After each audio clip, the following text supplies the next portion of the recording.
বোঝাতে চাচ্ছি এই কারাগারের ব্যবস্থাপনা, এই জেলের ব্যবস্থাপনা এই মানুষকে আলোর পথ দেখাতে পারেনি, পারছে না, পারবে না।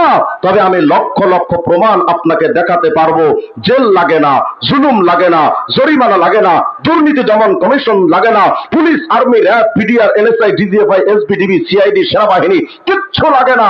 সামান্য কিছু হুজুর, টুপিওয়ালা, দাড়িওয়ালারা এমন একটা সংগঠন তৈরি করলো, দাওয়াতে তাবলীগ। বড় বড় চোর বাটপার গিয়ে তাবলীগ জামাতে গিয়ে ভালো হয়ে গেছে।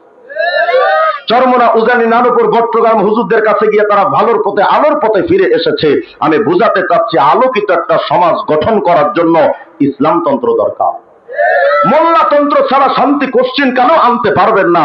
আফসোস লাগে আমার, মুসলমান নামধারী, মুসলমান ঘরে জন্ম নিয়ে, মুসলমানের সন্তান হয়ে মাথায় ইসলামের টুপি লাগায় না, মুখে দাড়ি রাখে না, চুল কাটে ও মেসিয়া নেইমারের মতো। অথচ উচিত ছিল তোমার আরবের নবী তোমার মডেল হবেন সর্বক্ষেত্রে। লেনিন, কালমাস, মাও সেতুং তোমার মডেল না, শেক্সপিয়ার তোমার মডেল না, আরে মেসিয়া নেইমার তোমার মডেল না, রবীন্দ্রনাথ ঠাকুর তোমার মডেল না। তোমার মডেল তো একমাত্র মুহাম্মদ রাসূলুল্লাহ। আজকে যারা বলো জিয়া আমার আদর্শ, মুজিব আমার আদর্শ, এরশাদ আমার আদর্শ, আর আল্লাহ বলেন আলামি ওয়া ইন্নাকা লাআলা খুলুকিন আযীম, সর্বশ্রেষ্ঠ আদর্শ আপনার কাছে। অর্থাৎ কোন মুসলমান মুজিবের আদর্শের সৈনিক হবে না, জিয়ার আদর্শের সৈনিক হবে না। প্রত্যেকটা মুসলমান যদি আদর্শের সৈনিক হতে হয়, একমাত্র মুহাম্মদের আদর্শের সৈনিক হওয়া দরকার।